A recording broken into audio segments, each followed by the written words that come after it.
Where pregnant book summary chapter 1। যেই মুহূর্তে আপনি জানতে পারেন যে বেবি আসছে, সব কিছু বদলে যায়। প্ল্যান করা হোক বা না হোক, এটাই প্রস্তুতি নেওয়ার সময়। প্রথম স্টেপ হলো প্রেগন্যান্সি কনফার্ম করা। মায়ের পিরিয়ড মিস হওয়ার অন্তত 1 সপ্তাহ পর একটা হোম টেস্ট ব্যবহার করুন। যদি রেজাল্ট পজিটিভ আসে, তাহলে সেটা প্রায় সবসময়ই ঠিক হয়। আর ঠিক তখন থেকেই আসল জার্নিটা শুরু হয়। আপনার এক্সাইটমেন্ট দেখান, মাকে আপনার পুরো সাপোর্টটা ফিল করতে দিন। ওনার জানা দরকার যে উনি একা নন। ইমোশনের পাশাপাশি প্র্যাকটিক্যাল দিকটাও ভাবুন। সবার আগে আসে ফিনান্সের কথা। সেভিংস করা শুরু করুন।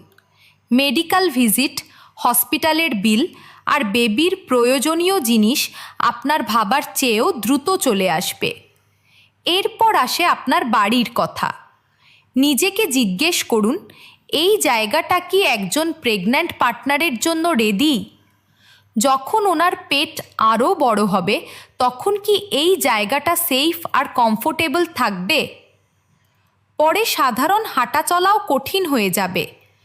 প্রয়োজনীয় জিনিস হাতের কাছে রাখার মতো ছোট ছোট পরিবর্তন জীবনকে অনেক সহজ করে তুলতে পারে। হতে পারে আপনাকে আরও বড় কোনো জায়গায় বা আরও সাশ্রয়ী কোনো শহরে শিফট করতে হতে পারে। এই ব্যাপারটা নিয়ে এখনই ভাবুন, পরে নয়। প্রেগন্যান্সির সময় খাবারই ওষুধের কাজ করে। একজন কেয়ার গিভার ও কোচ হিসাবে আপনার ভূমিকা এখান থেকেই শুরু হয়। খেয়াল রাখুন উনি যেন হেলদি খাবার খান। ওনার খাবারে ফলিক অ্যাসিড সমৃদ্ধ খাবার যোগ করুন, যেমন অ্যাভোকাডো, বিনস, নাটস, মটরশুঁটি, ব্রকোলি, ডেটস এবং সবুজ শাক। এগুলো বাচ্চার ব্রেন আর স্পাইনকে রক্ষা করে। আর মনে রাখবেন, উনি এখন আর একা একা সব কিছু করতে পারবেন না। আপনাকে এগিয়ে আসতে হবে। লন্ড্রি, পরিষ্কার করা আর ছোটোখাটো কাজগুলোর দায়িত্ব নিন। এগুলো শুধু কাজ নয়, এগুলো ভালোবাসা আর কেয়ারের লক্ষণ।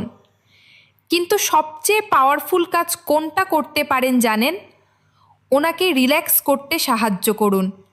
ওনার হাত ধরুন, ওনাকে বাইরে নিয়ে যান। ওনাকে মনে করিয়ে দিন যে আনন্দ করাটাও এখনও জরুরি। এই প্ল্যানিং আর ভালোবাসার ব্যালেন্সটাই আপনাদের দুজনকে আগামী নতুন জীবনের জন্য প্রস্তুত করে তোলে।